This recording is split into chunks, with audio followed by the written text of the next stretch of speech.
Hey, so I went about trying to install trunk lights in my Model S and found a slightly different wiring scenario than has otherwise been described. This is a 2015 Model S, and it has the tech package, power liftgate, and various other upgrades, but didn't have the trunk lights that are supposed to be on either side over here. It did, however, have the cutouts in the carpet. Kind of hard to see right now, but you can just trust there's a little cutout there, but no light. And so I need the 12-volt power source in order to add the LED light strips. So as you can see, I pulled up the carpet in the trunk. Let's see if I can get that to focus for you. It's having trouble with the crazy lighting. All right, so I pulled up the carpet. There's two little carpet tacks on either side here, and those just pop right out, and this thing pretty much lifts up. Let's see if we can show you over here. So lifts up pretty straightforward, and once it lifts up, I was actually able to pull the carpet back on the passenger side here just simply by kind of pulling it out from there. It comes out pretty easily. But what was surprising, I finally did find the wiring. See if I can get it to focus a little better.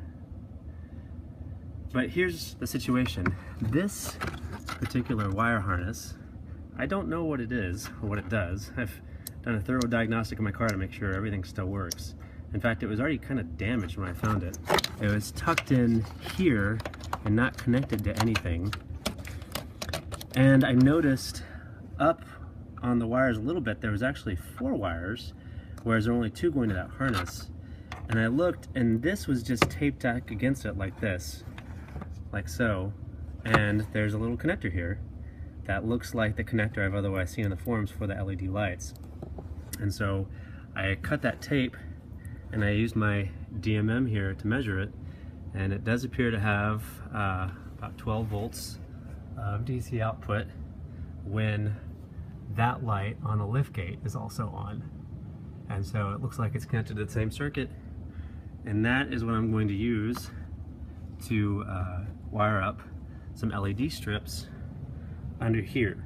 And from that point forward, it's the same instructions as has otherwise been documented by other Model S owners.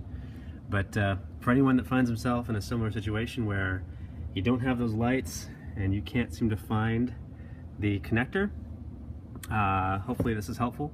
One other thing that I did notice is there's this piece of aluminum here that had further concealed the wire, and so it's sticky on the back. You just peel it back, grab that guy, and should be good to go.